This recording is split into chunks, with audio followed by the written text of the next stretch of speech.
Welcome into Mavericks Today by Chat Sports. I'm Jeffrey Cooperstein. Happy Saturday. Hope you guys are enjoying your March Madness weekend. It's been an awesome weekend so far. We'll see what the second round brings us. But we're here to talk about the Mavs, who have moved into sixth place in the Western Conference. And it's looking up and up for the Mavericks right now because of a couple of things. And we'll get into that in a couple of moments. But I just want to ask you guys right off the bat, do you think the Mavs are going to avoid the play-in? Type Y for yes, type N for no. At this point, it looks like the Mavs can secure that sixth seed, but it's going to be huge when it comes down to those two games against Sacramento coming up. But if we take a look at the West standings, the Mavs sit here in sixth place, same record as the Suns, and they are a half game above the Kings. So it's still all very much jumbled up. Those two games against the Kings just loom absolutely large here coming up. But first, they have to take care of business against the Utah Jazz. Now, the team above them, the New Orleans Pelicans, despite their win against the Miami Heat the other night, they have some trouble. One of their best players, Brandon Ingram, got injured. He has a bone bruise in his knee, and he's going to miss at least 2 weeks. So the Mavs sit 2 games behind the New Orleans Pelicans right now. And it's kind of interesting, the positioning with the Mavericks, because if they end up in the 5th place, they're more than likely going to play the Los Angeles Clippers in the first round of the NBA postseason. And do you really want that again? Do we want Mavs Clippers Part 3, where the Mavericks they lost twice to the Clippers, and I know they're different teams now and whatnot, but I don't know if I want to play the Clippers. I think they're the worst matchup for the Mavericks right now. I think I would much rather play either Minnesota, Denver, or OKC. And I'm not saying the Mavericks are going to beat any of those 3 teams, but I think I would rather face those teams than the Clippers. I believe the Clippers are going to be the best team right now in the Western Conference that can beat the Mavericks, and I think the Clippers are going to end up representing the West in the finals if they're healthy for sure.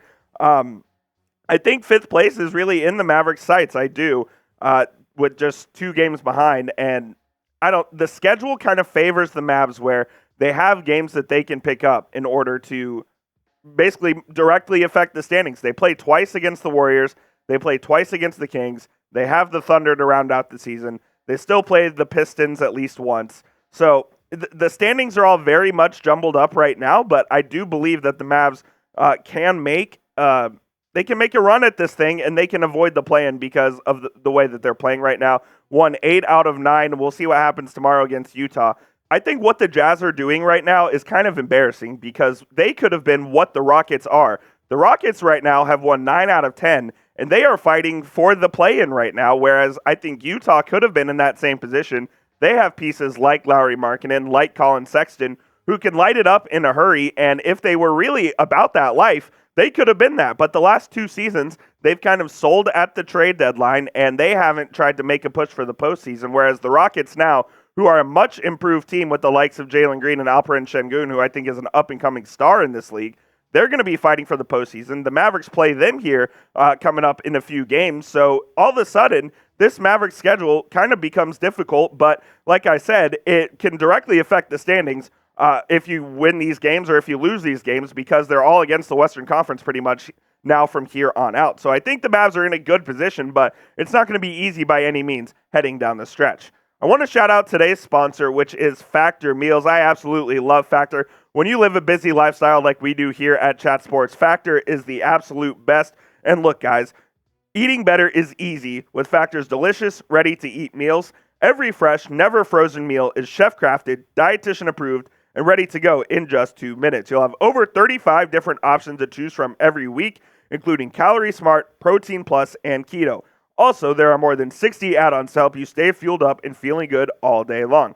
What are you waiting for? Get started today and get after your goals. 2-minute meals fuel up fast with Factor's restaurant-quality meals that are ready to heat and eat whenever you are. Pancakes, smoothies, and more. Discover a wide variety of easy options for the entire day like breakfast, midday bites, and more. No prep, no mess meals. Factor are ready to heat and eat, so there's no prepping, cooking, or cleaning needed. And the best part is Factor is flexible for your schedule. Get as much or as little as you need by choosing your meals every week. Plus, you can pause or reschedule your deliveries any time to fit your schedule. Head to factormeals.com/MavsChat50 and use code MavsChat50 for 50% off. That's code MavsChat50 at factormeals.com/MavsChat50 to get 50% off. And because we love and we care about you, we'll put that in the comments and the description of today's show. Shout out to our friends at Factor.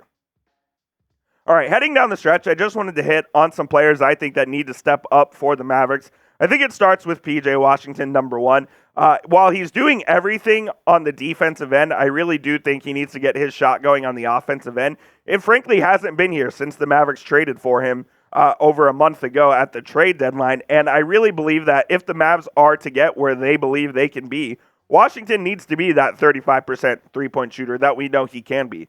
He's getting all the open looks and whatnot. He just needs to start knocking them down. And I do know that the Mavericks coaching staff is trying to kind of change some stuff that he learned in Charlotte and change a little bit on his shot and his catch and shoots and whatnot. And maybe that's contributing to his struggling shooting numbers of late. But I love the addition of PJ Washington from a defensive and a tenacity standpoint. I just really think he needs to get his shot going as well.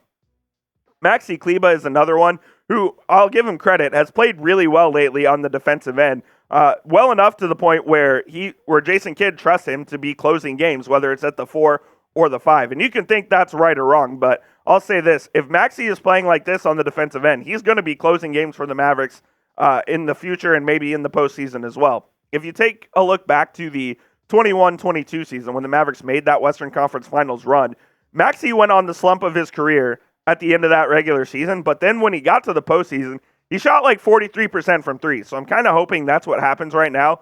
He has a total lack of confidence in his shot at the moment where he won't even take shots. He went 1 for 1 the other day, and he passes up wide open threes because he just doesn't have any confidence that any of his shots are going in. So I think Maxi is a guy that if he steps up, this Mavericks team is going to be in a really good position going forward. And Tim Hardaway Jr., I know we keep talking about him. I don't know what to say about Tim at this point other than I don't think he's going to be a factor on this team. He went scoreless the other night, went 0 for 4, played the same amount of minutes as Jaden Hardy did. And right now, I think Tim is only playing because they need Tim to play and be that scorer that we know he can be. I don't think they're ever going to fully bench him, but at some point, I do think Jaden Hardy is going to be the guy that's going to play over Tim, maybe in the playoffs. You really want Hardaway to be the third scorer on this basketball team next to Luka Doncic and Kyrie Irving, but I'm just not seeing that right now with Tim, and I don't know if there's a path back for him in this Mavericks rotation. At one point, he was the 6th man. He was playing 30 minutes a night, and now he's like the 9th man playing less than 20 minutes, and I just don't see a path back for Tim in this rotation, which leads me to the final guy, which is Jaden Hardy. Hardy is a guy that I think is an absolute stud in this team. I love what I'm seeing from his development at the moment, and I believe that Hardy is going to be the guy in this Mavericks rotation that makes a new dynamic on the offense because he's able to handle the ball and kind of initiate offense, unlike Tim Hardaway Jr. And I believe with Hardy's skill set and his scoring ability, he can provide something that basically no one else on this team can. And I think Jason Kidd, he said it the other night where he said Jaden Hardy deserves more minutes. Yeah, where do they come from is the problem because you're going to have Luka Doncic and Kyrie Irving playing 40 minutes. You're going to have Tim playing 15 minutes. You're going to have Josh Green when he comes back. I think the key is when Green comes back, I want Jaden Hardy to take those Tim Hardaway Jr. minutes away. I'm just not sure that ends up happening. But let me know what you guys think down in the comment section. Shout out who you think needs to step up for the Dallas Mavericks going forward. I'm going to go Maxi Kleber. I think Kleber and Washington are the two guys I really want to see take another step for this Mavs team to reach another level. And just some final thoughts here. I really like the direction that this team is going, and I want to credit Jason Kidd for this kind of turnaround that's going on because without him, I don't think this team would be in the spot that they're in right now. And I know he gets a lot of criticism online from Mavericks fans about his lack of adjustments and whatnot. I do think he's made some great adjustments here in the last couple of weeks, specifically when it comes to out-of-timeout plays. He's been fantastic with those. The Mavericks are one of the best teams in the league at that, and I think that's credited to Jason Kidd and to his coaching staff and what the Mavericks have been able to do winning 8 of 9. All right, that's going to be it for today's show. I've been Jeffrey Cooperstein. Shout out to Colin on the ones and twos. We'll see you soon with another Mavericks video. Until then, go Mavs.